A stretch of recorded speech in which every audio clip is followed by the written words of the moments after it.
குடும்ப உறவுகளை கொஞ்ச நேரத்துக்கு முன்னாடி நம்ம பார்த்தோம் இல்லைங்களா, கடலை பழம் செடியோடு அப்படியே கொண்டாந்துருந்தோம். இப்போ அதிலிருந்து கடலை பழம் அல்வா செஞ்சுருக்கோம். நல்லா பார்த்துக்குங்க பக்குவத்தை.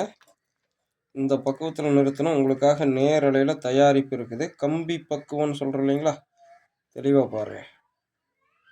ஓகே, அந்த விதை உடஞ்சு தனியாக வந்திருக்குன்னு சொல்கிறதெல்லாம் தெரியுது. முகக்காய் வந்து பார்த்திங்கன்னா தனியாக இருக்கிறது தெரியுது. இந்த மாதிரி எல்லா காயும் இருக்கிற மாதிரி பண்ணி எடுத்துங்க. இப்போ நம்ம செஞ்சு வச்சுக்கிட்டா இங்கே பாருங்கள், அப்படியே ஜவ்வு ஜவ்வாக போகுது பார்த்தீங்களா, கம்பி பக்குவம். இதுதான் கம்பி பக்குவம். நல்லா பார்த்துங்க. இப்போது இதில் பயன்படுத்த வேண்டியது, சாப்பாட்டுக்கு முன்னாடி இனிப்பில் தொடங்கியில் இங்கே பாருங்கள், இவ்வளவுதான். ஒரு ஸ்பூன்.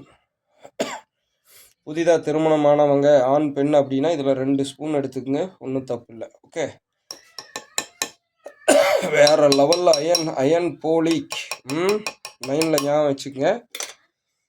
ஸோ இதுதான் கடலைப்பழ அல்வா. சூரிப்பழம், கடலைப்பழம், இலந்தப்பழம் ஏற்கனவே ஜுஜுபி அல்வா, ஜுஜுபி ஜாமு, ஜுஜுபி ஜூஸ் பார்த்துருப்பீங்க.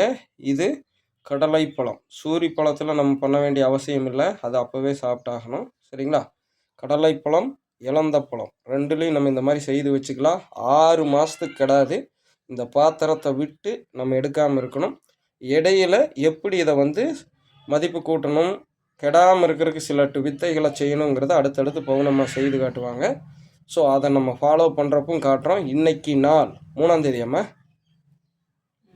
3/1/2025 இன்னைக்கு இது செய்கிறப்போ, இது தீர்றப்போ எத்தனை நாள் ஆகி தீருது அப்படிங்கிறதையும் காட்டுறோம். ஓகே, ஸோ தெளிவாக பார்த்துக்குங்க.